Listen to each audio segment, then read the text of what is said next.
Bonjour, je suis Daniel Marc, je suis chercheur dans l'unité infectiologie et santé publique à l'INRA de Tours. Et donc dans notre unité, nous travaillons sur un certain nombre de pathogènes, y compris des agents pathogènes des volailles. Donc ces agents pathogènes, agents infectieux, sont des bactéries, des virus, des parasites. Et nous travaillons donc pour essayer de trouver une solution à ces maladies chez l'animal. Nous travaillons donc soit sur l'agent infectieux lui-même, in vitro, soit sur l'agent infectieux lorsqu'il infecte des cellules ou des animaux, dans des modèles animaux de reproduction de la maladie.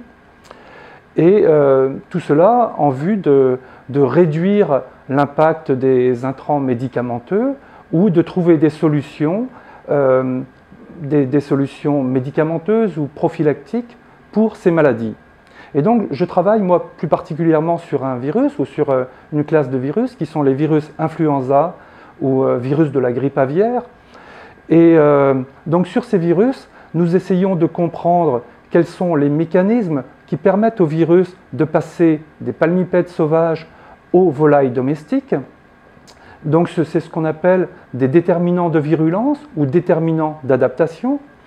Et donc, on travaille sur ces déterminants de virulence en se demandant de quelle manière ces modifications du virus peuvent permettre au virus de s'adapter plus facilement à la volaille et ainsi d'infecter la volaille et de donner naissance à des épisodes d'influenza aviaire faiblement ou hautement pathogènes. Ce que l'on craint, bien sûr, ce sont les influenzas aviaires hautement pathogènes.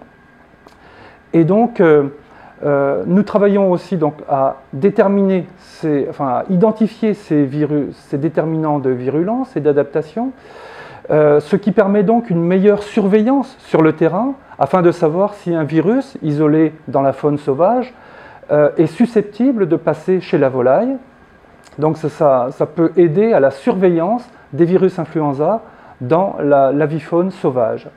D'autre part, nous travaillons aussi donc à mieux comprendre le virus et ses mécanismes de pathogénicité ainsi que ses interactions avec l'hôte aviaire. Et ceci peut nous permettre de contribuer à la recherche, à l'identification de nouvelles molécules antivirales qui bloqueraient la réplication du virus, la multiplication du virus chez l'animal, voire chez l'homme, parce que ça peut très bien aussi s'appliquer chez l'homme. Et ça peut permettre aussi de mieux comprendre ce qui se passe dans l'hôte, c'est-à-dire dans la volaille infectée, et de comprendre la réponse immunitaire de la volaille, et donc comment la volaille peut mieux se défendre contre ces virus. Et donc voilà un peu l'ensemble de nos travaux.